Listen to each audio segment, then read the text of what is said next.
mamaya ay papalapit na po ang pagdating ng ating minamahal na presidente na si former President Rodrigo Roa Duterte. So nakikiusap po kami, kung hindi po kayo nakaupo dito sa harap kahit media po, kailangan po natin i-clear yung place, pati po dyan sa may kanan. Please lang po.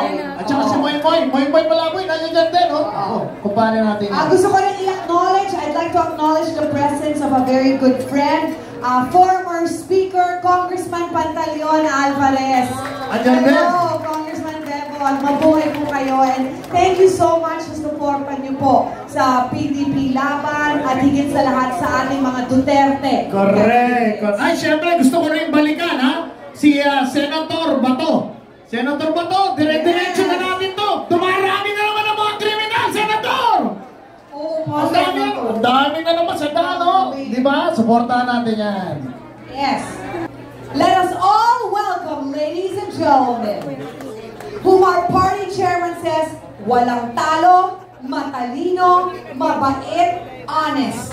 Ang tunay na maisog na oposisyon sa Senado, number 56, Attorney Vic Rodriguez.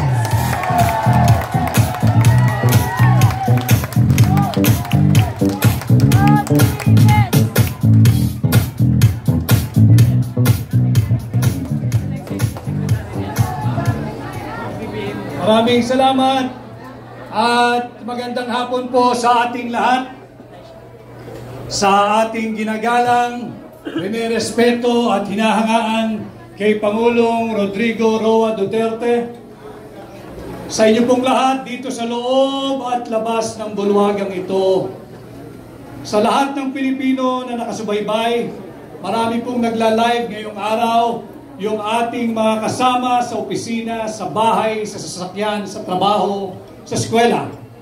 Ganon din ho sa mga Pilipinong overseas Filipino workers at migrants saan magpanig ng mundo. Tanggapin po ninyo ang aking pagbati at paggalang ngayong hapon.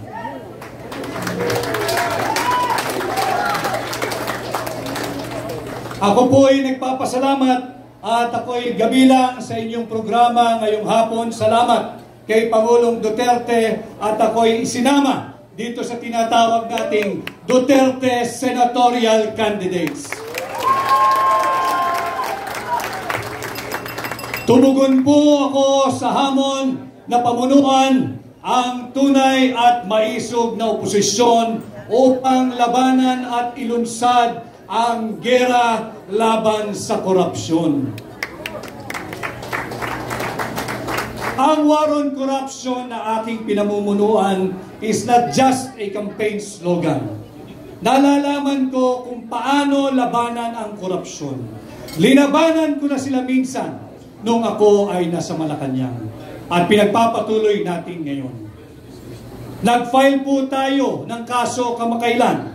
Linabanan natin yung anomalous, illegal, immoral, invalid, and unconstitutional and criminal 2025 budget. Saan ka nakakita nagpapasa ng 6.352 trillion pesos panay blanco ang Bicameral Conference Committee report? Sinasalaula tayo ng administrasyon ni Bongbong Marcos. Maraming nagsalita bago sa akin at nababanggit ang salitang suka. Alam ho ninyo, ang suka ang kalaban ng tanso.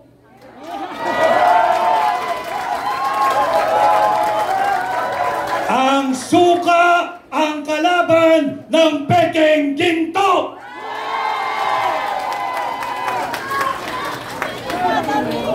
Hindi man po ako gumagawa ng suka, subalit nung ako ho ay bata, maraming beses din naman akong nautusang bumili ng suka ng aking ina. At wala pong nakakahiya doon. Sapagkat bagamat ako ho ay nakabili ng suka ng maraming ulit at nautusang bumili ng suka ng maraming ulit, May diploma ho ako at nakapagtapos ako ng kolehiyo. Meron akong diploma at nakapagtapos ako ng abogasya. At higit sa lahat, meron akong certificate na nagpapatunay na ako ay isang ganap na abogado. Kaya ako ay natutuwa kung ito man ang Team Suka. Isa po akong proud member ng Team Suka. At atin pong lalabanan ang Team Sinusuka!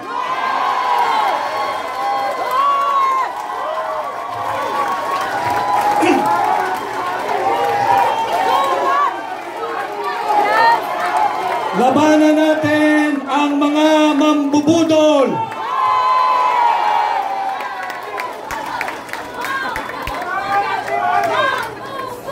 Sabi ni Konsehal Rani Ludovica, labanan ang team. Tutungo tayo mamaya dyan. Alam ho ninyo, tinanggap ko ang hamon na pamunuan, ang tunay at maisog na oposisyon. Ang tunay at maisog na senador ninyo sa Senado. At bilang senador ninyo, atin pong lalabanan ang korupsyon at sisimulan po natin yan sa pagbabantay taon-taon sa ating national budget. Hindi tayo papayag na pupunuin ng korupsyon ng pork barrel ng akap ng AIX. Babantayan natin taon-taon ang ating national budget nang sa ganon, hindi na magkaroon ito ng 28 blanco at nauwi sa tinatawag nating GAA. Subalit bilang senador ninyo, kailangan ko po ng katulong. Kinakailangan kong makasama sa tulong ninyo ang isang veteranong mambabatas, matapang, magaling. Dalhin po natin sa Senado si Senador Attorney Dante Marcoleta. At hindi lamang po isa, kinakailangan pa nating magsasama ng isang veteranong abogado. Matagal na hong naglingkod ito sa mababang kapulungan. At minsan ding naging Chief of Staff sa Senado. Ang matagal ko ng kaibigan, dalhin din natin sa Senado, kasama kong magbabantay ng tao ng budget, si Senador Attorney Raul Lambino.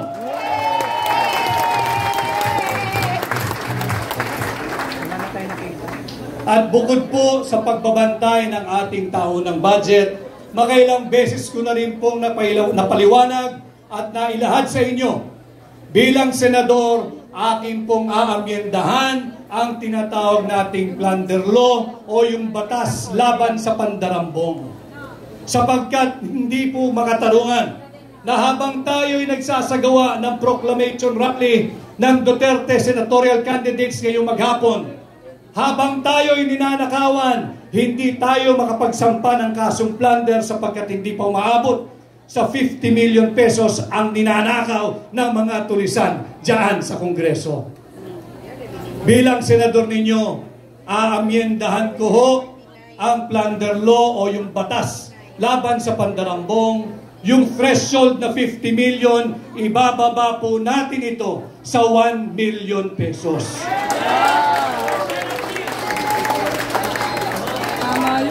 Subalit, kagaya rin po ng ipinakita kanina, bilang principal author, kinakailangan ko rin ang mga kasama sa Senado. Kinakailangan nating kasama na hahabulin ang mga magnanakaw sa Malacanang. Kinakailangan natin ibalik ang aking makakasama, ibalik natin sa Senado, Senador Bongo!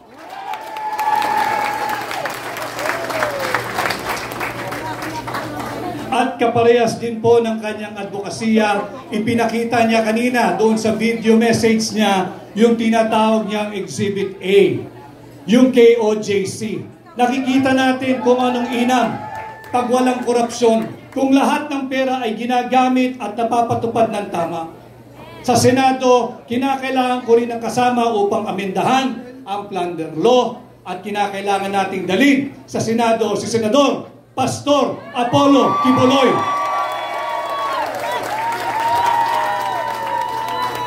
At pag na-amyendahan po natin ang plunder law, isa sa batas ko po ang pagbabalik ng death penalty sa lahat ng magnanakaw sa pera nating mga Pilipino.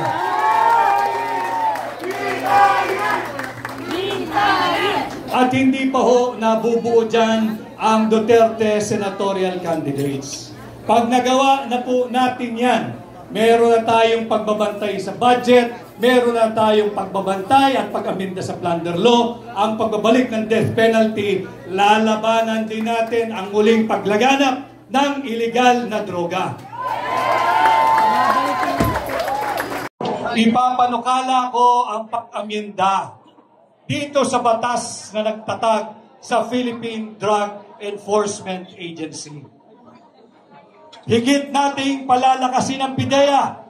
Bibigyan natin itong kapangyarihan magsagawa ng taonang mandatory drug testing sa lahat ng tao sa gobyerno. Mandatory drug testing parehas sa elected at appointed official ng ating pamahalaan. Walang exemption. Sisimulan natin ito sa Malacanang.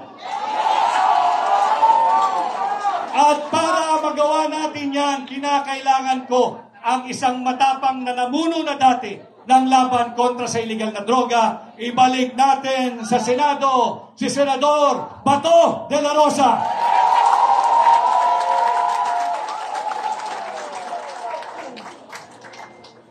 Siyempre, kinakailangan din natin ng mga kasamang abogado. Sapagkat laban sa illegal na droga, dapat ang parameters ay all within the Constitution and within the rule of law. Dalhin po rin natin sa Senado ang aking kaibigan, ang aking amigo, si Attorney Senator J.B. Hinlo.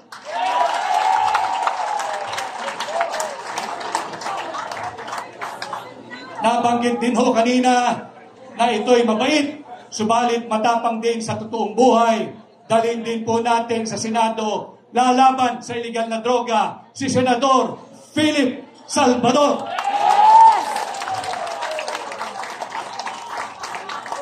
And last but not the least, tulungan din po natin ang bagong abogado, ang bagong kasal, ang bagong senador, Senator Attorney Jimmy Bongo. Ito po ang bumubuo ng Duterte senatorial candidates. Tulungan niyo po lahat kami mga kampanya, tulungan niyo po tayo lahat na mapunta sa Senado. Ang issue po natin ngayon ay ang maanumalyang 2025 budget. Subalit pilit nilang linilihis kung kaya't puinersa nilang ipasok itong unconstitutional na impeachment complaint laban kay Vice President Inday Sara Duterte. Sinasabi kong unconstitutional sapagkat pinangalanan nila itong verified impeachment complaint. Alam na mga abogado rito, pag sinabi mong verified, dapat ito'y nabasa mo. Ito'y base sa iyong personal knowledge o dili kaya'y base sa authentic documents. Pinagyayabang nila 215 signatories. 215 signatories. Trinabaho nila ng 7 oras. You have to help me do the math. Kung tayo'y magbabasa ng 33 page booklet, kada tao kinakailangan ng 10 minuto. Sa loob ng 1 oras, 6 na tao lamang ang makakapagbasa at makakapag-unawa ng complaint na yan. 6 na tao sa loob ng 1 oras, i-multiply mo ng 7. 42 lamang ang maximum na makakabasa at makakaintindi ng verified impeachment complaint na yan. Saan galing ang 215? Pagbigyan na natin sila, siguro'y matatalino at sadyang henyo sapagkat yung blanco na uwi sa 6.352 trillion pesos budget. Kung makakabas po ay 2 mambabatas kada 10 minuto. Meron lamang pong makakapirma at makakaunawa ng 12 sa loob ng 1 oras. And again, you have to help me do the math. 12 times 7 hours. It will only give you what? 84. 84 congressmen na nagbasa, naintindihan, naunawaan, base sa kanilang personal knowledge o di kaya ay authentic public documents. Saan galing ang 215 signatories? Sa ayuda at sa akap at sa pork barrel. Kaya ngayong eleksyon, we should all understand what is at stake for our country this midterm election. Ninanakaw na ang pera nating mga Pilipino. Nagbebenta ng 25 toneladang ginto. Hindi sinasabi kung sinong bumili at magkano ang pagbebenta nito. Pati ba naman ang posisyon ng pangalawang Pangulo na nakawin pa rin ng Marcos administration? Kaya importante, mahalaga na tayo'y nagkakaintindihan. Let us protect the 32 million Filipinos who legally, constitutionally, lawfully, and democratically elected Vice President Inday Sara Duterte para ating maging pangalawang Pangulo.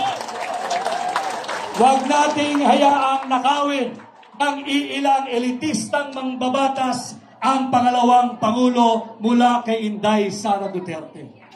Mahalagang pinag-uusapan natin ito para matulungan ninyo kaming higit at dalhin ninyo ang Duterte senatorial candidate sa Senado at ating po protektahan hindi lamang si Vice President Inday Sara Duterte, hindi lamang ang Office of the Vice President, kung hindi ang sagradong mandato ng 32 milyong Pilipino na ninanakaw ng ilang elitistang mambabatas.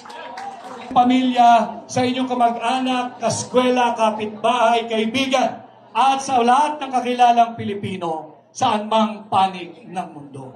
Ako po muli ay si Attorney Vic Rodriguez, number 56, Pilipino, abogado, maisog! Maisog number 56, Vic Rodriguez! Okay na? Number 56, Ayan. Vic Rodriguez, may kampanya po sa inyong mga kaibigan, kapamilya at kapatid. At may nagsabi na sa akin na andyan dyan lang sa likod ang ating mahal na Robin Padilla. Hello! Kala ko Energy check! Okay, energy check. Isang malakas na sigawan na may kasamang palakpak. Go! Pilipinas! Pilipinas! Pilipinas! Malakas mga mataas. Mas lalo kayong mag-i-enjoy dahil mamaya may regalo kayo. Magpapaagaw kami ng 50 pieces na aquarium. Diyan lang yan. Bibigyan niya. Hindi, wala. Sino ta nasasalot? 400. Hindi. Basta mamaya. Basta mamaya, i-clear natin ito, ha? I-clear natin ito. I-clear po natin ito. Pakikilala natin kung sino si Senator Vic Rodriguez. We'd also like to acknowledge the presence of Attorney Raul Lambino. Attorney Raul Lambino. Ayan. It was a successful event just like the one we are having tonight. So, Vic Rodriguez started his public service as the youngest barangay captain in Quezon City at the age of 19, even before his law school. He studied law at the University of Santo Tomas and passed the bar in 2002. No? He briefly served with then Quezon City Mayor Sonny Belmonte and pursued private law practice. His famous client was our President Bongbong Marcos, where he acted as legal counsel, chief of staff, and spokesman during the 2016 vice presidential race and election, on protest thereafter. He then served as campaign manager of BBM during the 2022 presidential election, and subsequently became the executive secretary of the Philippine government. He left however, when the new administration reneged on the unity. Ituloy ang pagbabago. He did not like and oppose the corruption going on.